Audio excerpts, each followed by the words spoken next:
말씀 로마서 13장 11절에서 14절 말씀 보겠습니다. 로마서 13장 11절에서 14절.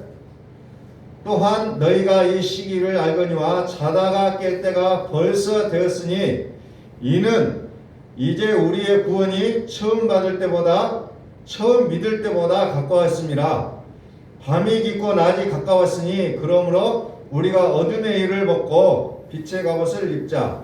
낮에와 같이 단정히 행하고 방탕하거나 술 취하지 말며 음란하거나 호색하지 말며 다투거나 시기하지 말고 오직 주 예수 그리스도로 옷 입고 정욕을 위하여 육신의 일을 도모하지 말라.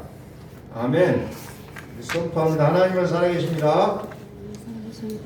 하나님은 살아계십니다.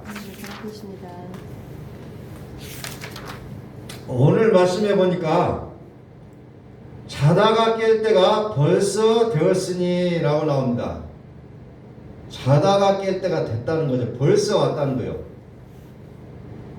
이제 잠에서 깨어나시라는 것을 말씀하고 있습니다. 그럼 왜 깨어나야 되냐? 이 시대가 만만치 않다는 거예요. 그럼 이러한 시대일수록 우리에게 있어서 가장 중요한 건 뭡니까? 우리에게 주어지는 확신을 갖고 사는 거예요. 확신을 갖고 살아야 합니다. 이사야서 43장 1절에서부터 보겠습니다. 이사야서 43장 1절부터서 자, 야곱아 너를 창조하신 여호와께서 지금 말씀하시니라. 이스라엘아 너를 지으신 이가 말씀하시니라. 너는 두려워하지 말라. 내가 너를 구속하였고 내가 너를 지명하여 부르나니 너는 내 것이라. 아멘. 두려워하지 말라 그랬습니다. 시대가 벌써 그럴 때가 됐지만은 두려워하지 말라는 겁니다. 왜? 내가 너를 구속하였기 때문에 두려워하지 말라는 거죠. 우리를 구속하신 하나님이 우리의 아버지가 되시고 우리를 친히 지키시고 돌보아 주시겠다는 거예요. 그러니 두려워하지 말라. 이 시대에 깨어있는 크리스찬은 두렵지 않는 삶이라는 거죠. 두려워하지 말라. 2절 네가 물 가운데로 지날 때에 내가 너와 함께 할 것이라. 강을 건널 때에 물이 너를 침몰하지 못할 것이며 네가 불 가운데로 지날 때에 타지도 아니할 것이요 불꽃이 너를 사르지도 못하리니. 우리는 이 말씀 앞에 우리는 확신을 가질 수 있기를 소원합니다. 확신을 가지셔야 돼요. 물 가운데로 지날 때, 불 가운데로 지날 때 물이 너를 침몰하지 못하게 할 것이고 불이 너를 타지도 못하게 할 것이다. 얼마나 안정적이에요, 우리의 삶이. 하나님께서 우리를 이렇게 지키시겠다고 약속하고 있습니다. 3절 대저 나는 여호와 네 하나님이요 이스라엘의 거룩한 이요 네 구원자입니다. 내가 애굽을 너의 속량물로 구스와 스바를 너를 대신하여 주었노라.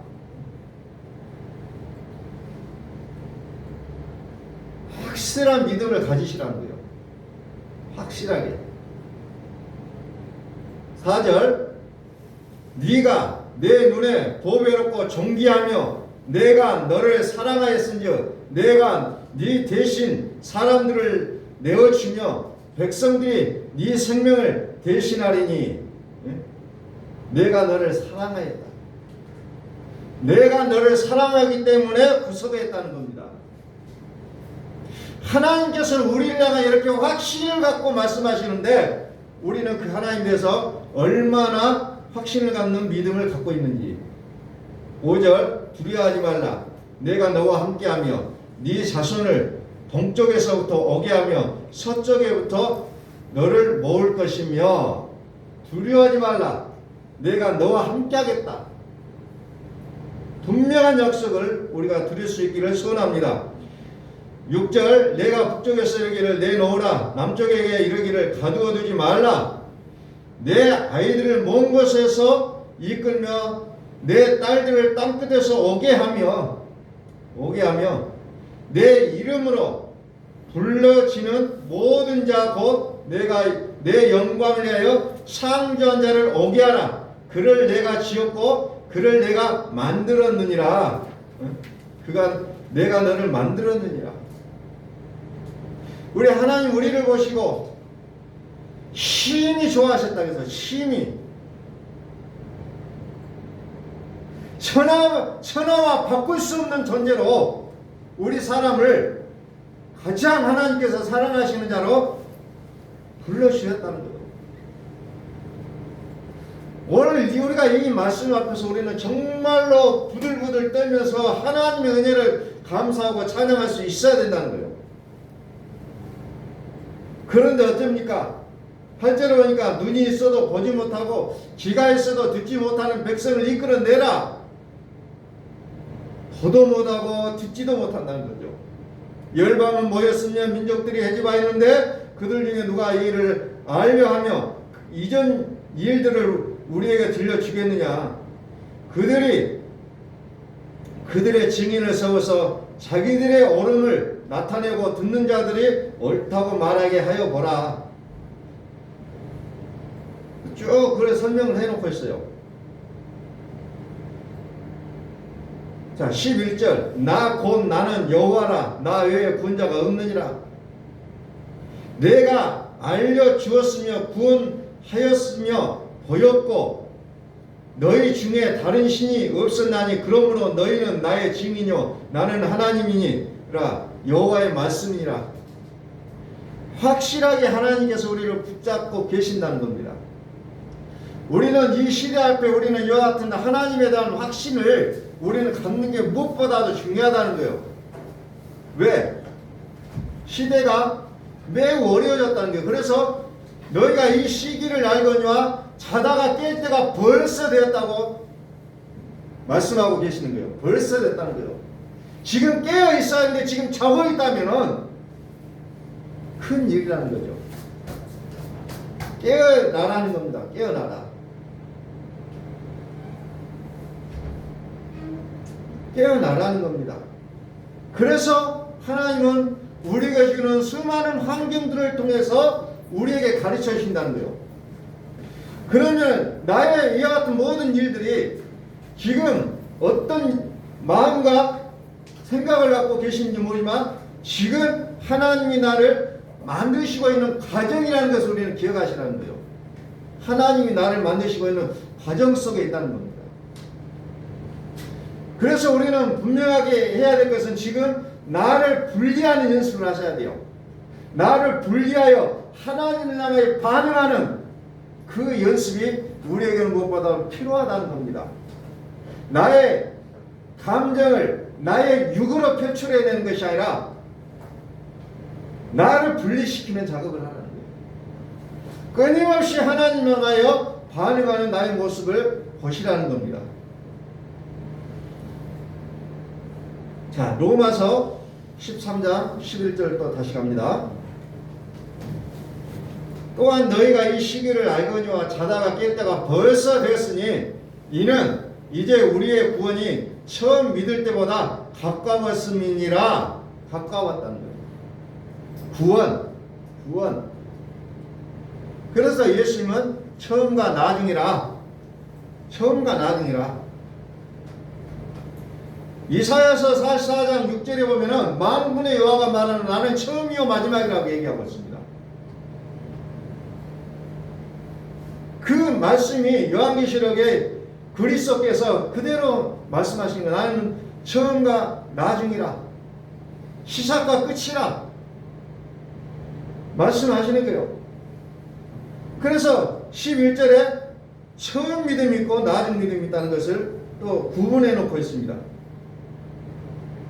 자다가 깼다가 벌써 되었으니 이는 이제 우리의 구원이 처음 믿을 때보다 가까웠습니다. 처음 믿을 때보다 가까웠다는 거죠. 지금이 처음 믿음.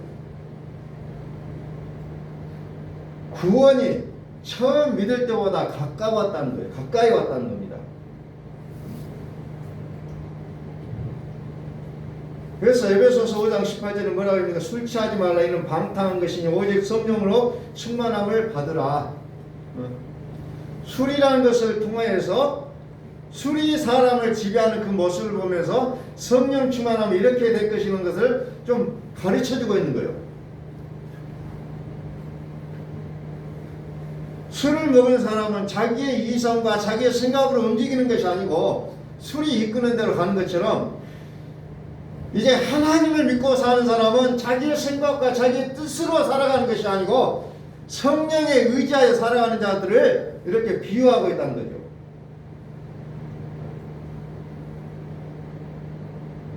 (12절) 밤이 깊고 낮이 가까웠으니 그러므로 우리가 어둠의 일을 벗고 빛의 갑옷을 입자. 밤이 깊고 낮이 가까웠으니, 밤이 깊고 이제 새벽이 온다는 거죠. 새벽이 오는데 우리가 어둠의 일은 벗어버려야 되는 것이 마땅하다는 겁니다. 13절 낮에와 같이 단정히 행하고 방탕하거나 술 취하지 말며 음란하거나 호색하지 말며 다투거나 시기하지 말고 잠자는 자, 믿는 자, 여기서도 말 잠자는 자는 믿는 자를 얘기하고 있어요. 안 믿는 자를 향해서 말하지 않습니다. 믿는 자를 얘기합니다. 처음 믿음의 단계, 그 단계를 여기서 잠자고 있다고 표현하고 있는 거예요. 잠자고 있다. 밤중에 살고 있는 상태. 다시 말해서 그걸 다른 말로 표현하면 술 취한 자의 상태라는 거예요. 나는 술 안 먹었는데 주장할 수 있지만 그게 아니라 내가 술 취한 상태라는 건 내가 밤중에 있다는 거예요. 깨어있지 못하고 잠자고 있는 자의 모습이라는 겁니다. 잠자고 있는 자의 모습.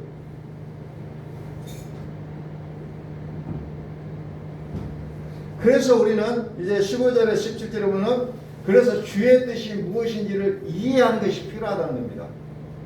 이해하지 못하면 우리는 이 시대를 어떻게 살아갈 것인가 그냥 세상과 섞여 사는 것이 자연스럽게 여겨진다는 거죠.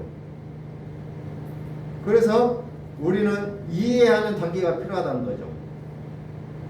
그래서 우리는 지식의 단계라고 얘기하고 있어요. 알아야 돼요. 알지 못하고서는 절대로 우리가 낮과 같이 단정히 살지를 못한다는 게 된다는 겁니다.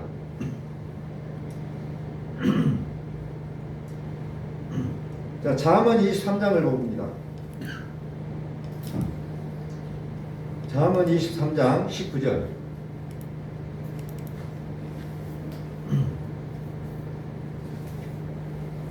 내 아들아 너는 듣고 지혜를 얻어 네 마음을 바른 길로 인도할지니라. 술을 즐겨하는 자들과 고기를 탐하는 자들과도 더불어 사귀지 말라.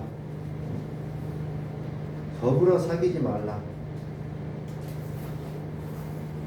술 취하고 음식을 탐하는 자는 가난해질 것이요 잠자기를 즐겨하는 자는 헤어진 옷을 입을 것임이니라.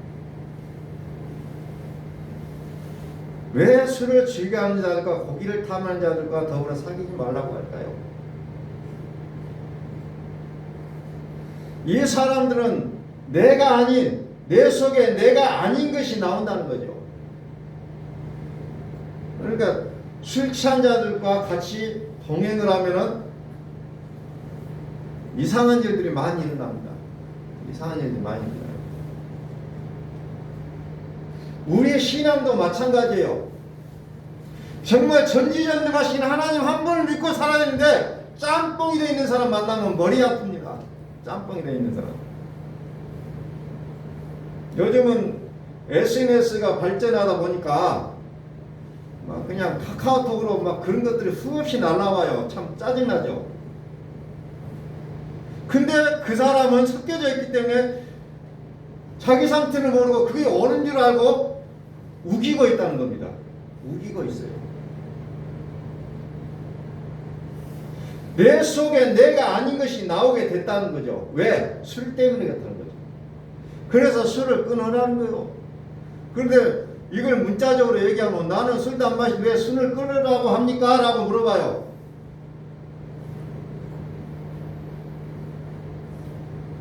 우리는 그 술 끊으라고 하면 물어보지 마세요.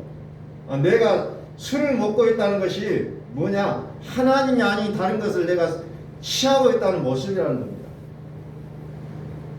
그래서 알코올 중독자는 격리 수용합니다. 격리 수용하지만 참 안타까운 게 뭡니까? 병원에 있을 때는 술을 끊어요. 그러나 밖에 나오면 술을 보잖아요. 그럼 다시 먹어요. 술을 또 잘 먹다가 안 먹으면 금단 현상이라는 것도 나옵니다. 오늘 믿음의 현장에서도 마찬가지예요.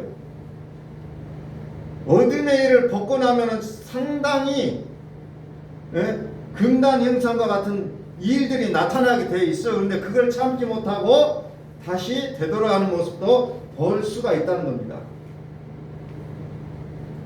내 속에 내가 아닌 것이 나오게 돼 있어요.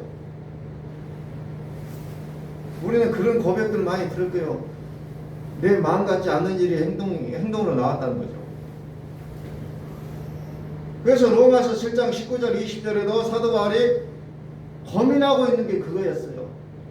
내가 원하는 것은 선이었는데 결국 내가 하고 나면 악이 나온다는 거예요. 왜? 내 속에 또 다른 것이 들어있기 때문에 그렇다는 거예요. 그래서 우리는 그래서 분리하시라는 거예요. 이 내가 아니다. 선포하세요. 이건 내 모습이 아니다. 그런데 어떻게 해요? 대부분의 경우는 그 죄가 나왔을 때 그 죄를 가지고 회개하라고 가르쳤잖아요. 회개하는 것이 아니고 내가 아니라고 선포하셔야 된다는 거예요. 이건 내가 아니다. 내 모습이 아니다. 사도 바울이 로마서 7장에서 얘기하고 있는 게 그거예요. 내 안에 죄가 있어서 죄가 그것을 했다. 난 내가 아니다. 라고 분리선언하고 있습니다. 사도 바울이.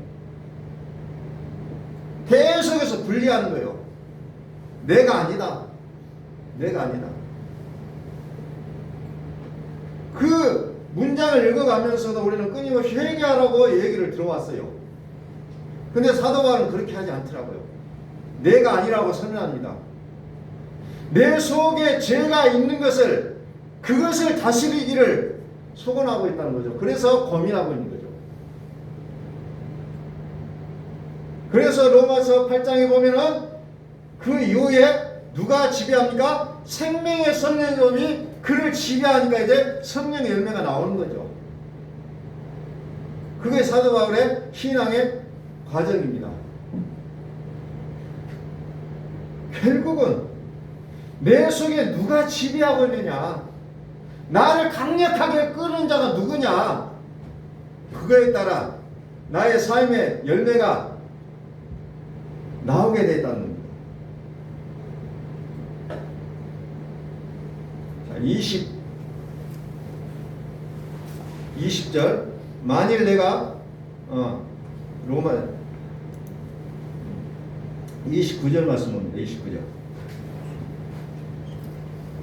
그러니까 재앙이 나오죠.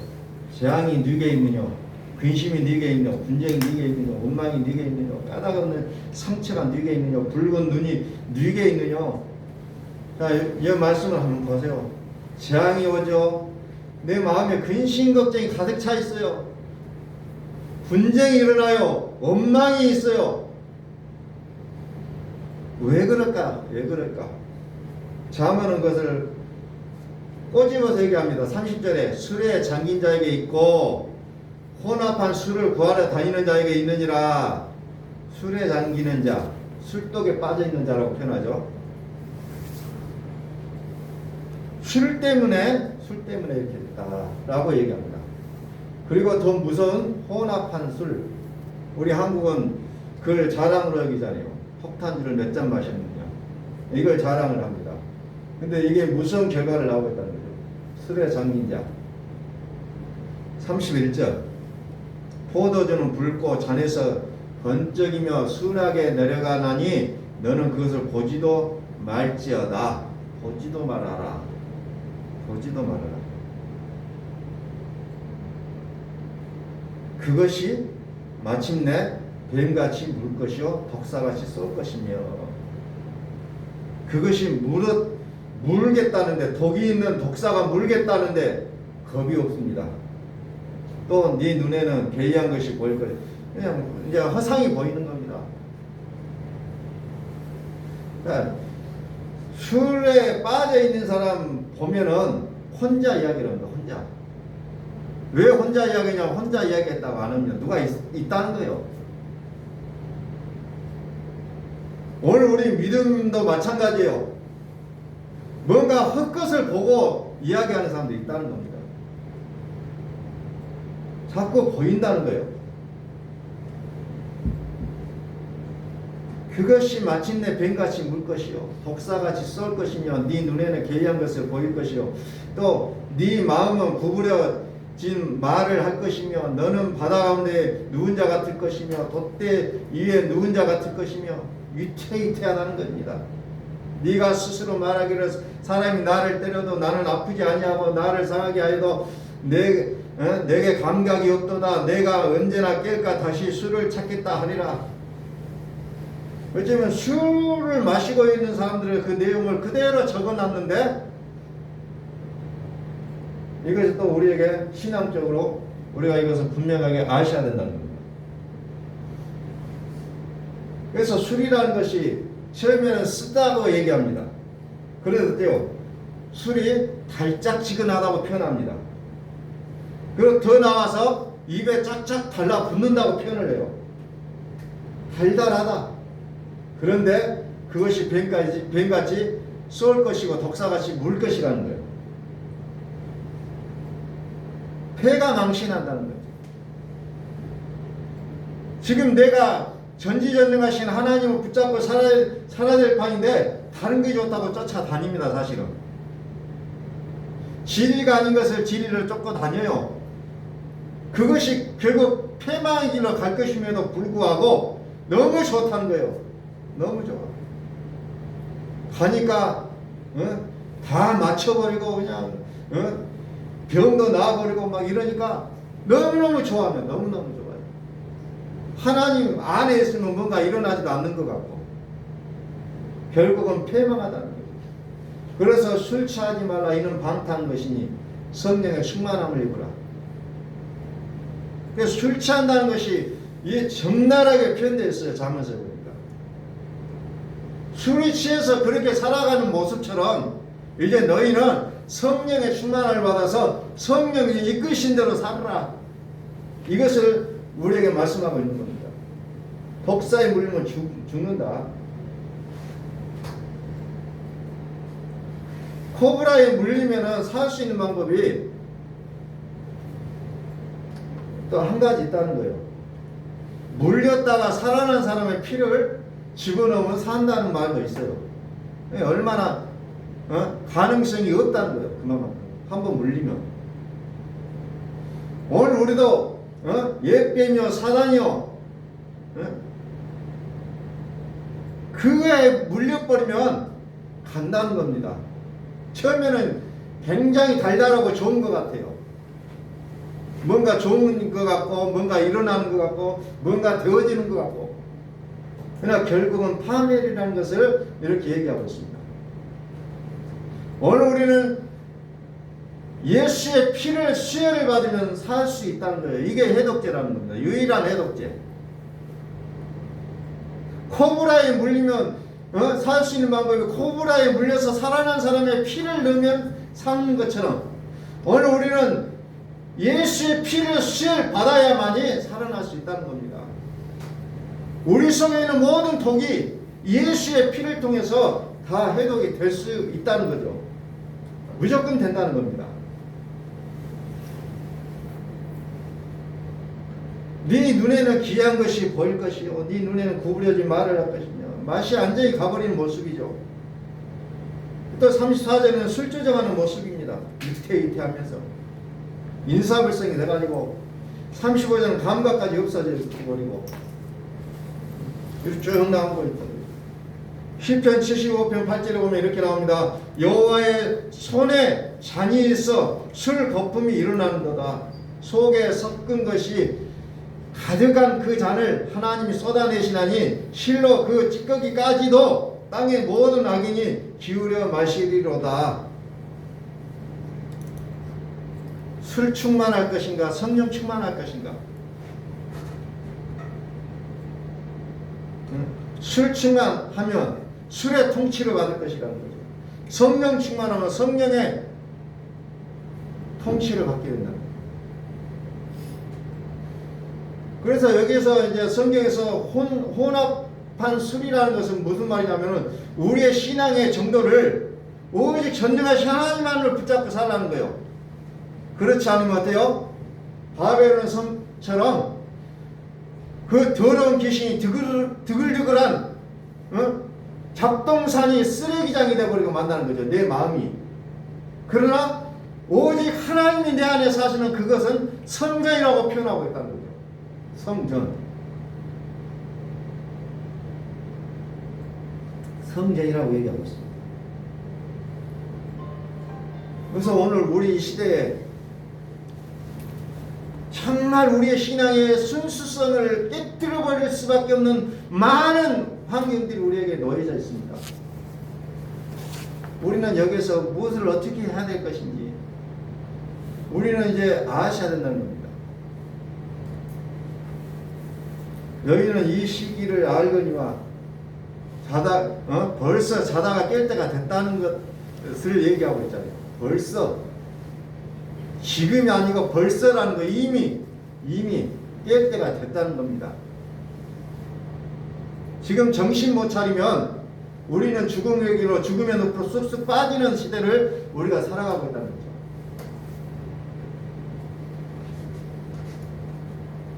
그래서 이 술이라는 것을 대표적인 케이스로 다니엘서 5장이 나옵니다. 벨사살 왕. 벨사살 왕이 귀족 1000명을 모아놓고 잔치를 벌이잖아요. 대규모의 잔치를 1000명이 모여가고 잔치를 한다는 상상이나 되겠습니까? 1000명이 모여가지고 술을 따르고 마셔라 부어라 마셔라 하고 있어요. 근데 벨사살 왕 앞에 뭐가 나타납니까? 손가락이 나타나요. 손가락이 나타나고 글씨를 쓰는 거에 나와요. 글씨는 메네메네데겔 우바레신. 도대체 이게 뭐냐? 왕이 깜짝 놀라갖고 무슨 말인지는 몰라가지고 이제 다니엘을 불러가지고 이제 그 자초지정을 이제 묻게 되는 장면이 이제 다니엘서 5장이 나오고 있습니다.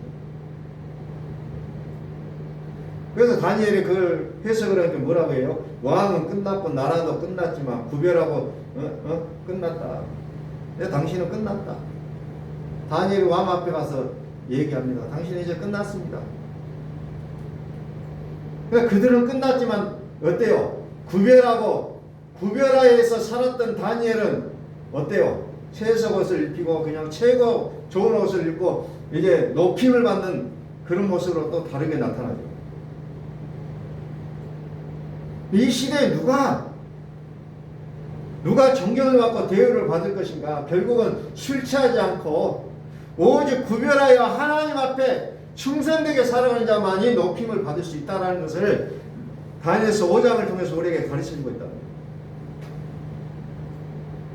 그것을 우리에게 일러주고 있는 거예요. 아무리 벨사살 왕이 나라를 통치해서 그 나라가 완전히 우상단지가 되었을지라도 너는 깨어 근신하라. 너는 깨어 근신하라는 거예요. 그리고 우리나라가 어떤 모양으로 되었든 우리의 삶의 현실이 어떤 모양일지라도 너는 깨어 근신하라는 거예요. 그러면 내가 너를 높여주겠다. 내가 너를 살려주겠다는 거예요. 그것이 다니엘서 5장을 통해서 우리에게 보여주고 있는 하나님의 메시지라는 겁니다. 뭔가 되는 것 같고 대접받는 것 같고 그렇게 막 사람들과 어울려서 막 뭉쳐 다니고 했는데 결국은 그들은 망하는 자리로 가고 혼자 고립되어서 남들이 알아주지 않지만 혼자 기도하고 말씀 보고 그리 살아왔던 다니엘은 이제 모든 그 나라의 나라 국민들 위해 존경과 추앙을 받는 자리로 올라가게 이제 만드는 것이 다니엘서 5장에 기록된 있는 내용이라는 겁니다.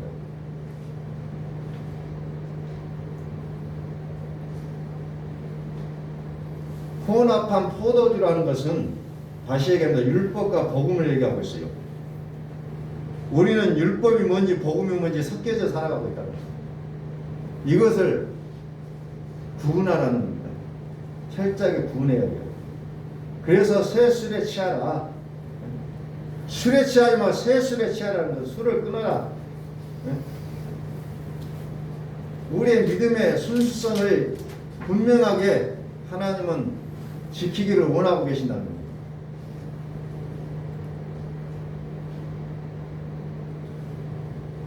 예레미야서 51장 제가 좀 보겠습니다.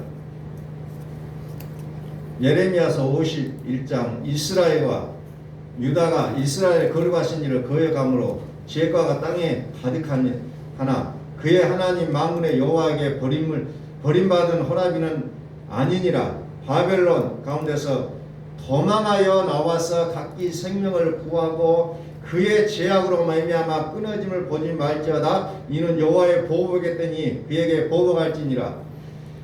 바벨론은 여호와의 손에 잡혀 있어 온 세계가 취하게 하는 금잔이라. 뭇 민족이 그 포도주를 마심으로 미쳤도다. 그 포도주를 마심으로 미쳤다고 얘기합니다. 그래서 계시록 18장 2절에는 그것을 뭐라고 합니까? 귀신에 쳐서 각종 더러운 영이 모이는 것이요 각종 더럽고 가증한 새들이 모이는 것이 되었다라고 얘기합니다. 이것을 성경은 자꾸 우리의 마음으로 끄집어들어서 설명하고 있어요. 우리의 마음이 그와 같다는 거예요. 그와 같다. 세상에 취하게 된 모습을 쭉 설명을 해놓고 있다는 겁니다.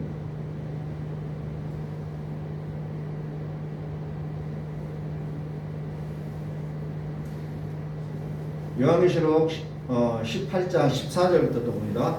바벨론아 네 영혼이 탐하던 과일이 네게서 떠났으며 맛있는 것들과 빛난 것들이 다 없어졌으니 사람들이 결코 이것들을 다시 보지 못하리로다. 바벨론으로 말미암아 취입한 이 상품의 상인들이 그의 고통을 무수하여 멀리 서서 울고 애통하여 이르되 화이토다 큰 성이여 세마포 옷과 자주옷과 붉은 옷을 입고 금과 보석과 진주로 꾸민 것인데, 자 보세요. 여기에 세마포, 자주옷, 붉은 옷, 금, 보석, 진주 이게 다 성전에 있는 것인데 세상에도 있다는 게 그대로 보니까 사람들이 헷갈린 거예요. 하나님은 딱 구분시켜갖고 세상은 이거 있게 하고 성전은 이거 있게 하고 했으면 좋은데 세상에도 성전에도 다 똑같은 게 있는 거예요. 그래서 헷갈린다는 겁니다. 그래서 헷갈려요. 달라버리면 좋은데 그래서 우리의 마음이 새 마음이 되고 새 정신이 되지 않으면 우리는 그것을 구분할 수가 없습니다. 여기도 있네, 여기도 있네, 여기도 진리네, 저기도 진리네 하면서 우리의 마음을 내놓아 버린다는 거죠. 그러려면 어떻게 합니까? 술 취하지 않고 정신을 바짝 차리고 깨어 있어야 된다는 겁니다. 속지 않으려면 세상에 속지 않으면 깨어 있어야 돼요. 그래서 로마서 13장 11절에 14절이 오늘 말씀의 시작과 결론입니다. 이 시기를 알거니와 자다가 깰 때가 벌써 되었으니 이는 이제 우리의 구원이 처음 믿을 때보다 가까웠습니다. 밤이 깊고 낮이 가까웠으니 그러므로 우리가 어둠의 일을 벗고 빛의 갑옷을 입자. 낮에와 같이 단정행하고 방탕하거나 술 취하지 말며 음란하거나 호색하지 말며 다투거나 시기하지 말고 오직 주 예수 그리스도를 옷 입고 정욕을 위하여 육신의 일을 도모하지 말라. 오직 주 예수 그리스도를 옷 입으라는 거죠. 육으로 반응하지 말라는 겁니다. 내 생각으로 살지 말라는 거예요. 오직 예수의 그리스도의 옷을 입으라는 것은 오직 예수의 그리스도로 살아라는 겁니다. 예수 그리스도를 우리의 몸으로 살아라는 거예요. 우리 몸으로. 생각으로 살아라는 게 아니에요. 몸으로. 내가 움직이는 것이 바로 내가 갈 때마다 예수 그리스도의 이름이 나와야 된다는 겁니다. 성경은 그것을 마지막 때가 되면 될수록 그것을 더욱더 강조하였다는 거죠. 그런데 술 취한 세상에서는 무엇을 강조합니까? 기적을 강조하고 이적을 강조하고 병고침을 강조하고 이런 것들을 쭉 강조하게 되어 있어요. 왜? 그런 걸 봐야 사람은 되는 것 같거든요. 하나님의 세계 속에는 그 모든 것들이 이루어지지만 그냥 우리의 마음에 품고 살아야 될 것이 따로 있다는 것을 얘기하고 있다. 따로 있어요. 그래서 마태복음 24장의 마지막 때가 되면 막 기적이 나고 막 지진이 나고 뭐 별 일들이 다 일어난다고 합니다. 그러나 그래도 그곳에 가지 말라. 그곳에 가지 말라. 예? 그리스도가 여기 있다 저기 있다고 말해도 가지 말라. 가만히 있으라는 거예요. 가만히 있어. 때가 되면 그런 일들이 자연스럽게 일어나지만 가만히 있으라는 거예요. 그리고 뭡니까? 내 마음에 계신 그리스도를 붙잡고 사시라는 거예요. 내 마음에. 너희는 이 마음을 품으라고 그리스도 예수의 마음 이걸 붙잡고 사시라는 거예요. 이걸. 앞으로 여러분들의 그 유혹을 할 수 있는 수많은 일들이 세상 가운데 많이 나타날 거예요. 그러나 우리는 마음을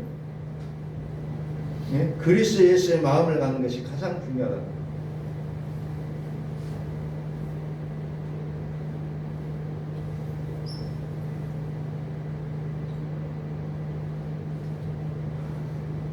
자다가 깰 때가 벌써 되었으니 밤이 깊고 낮이 가까웠으니 이제 우리는 오직 주 예수 그리스도로 옷 입고 살아가는 우리의 삶이 될 수 있기를 예수 그리스도 이름으로 간절히 바랍니다. 기도하겠습니다.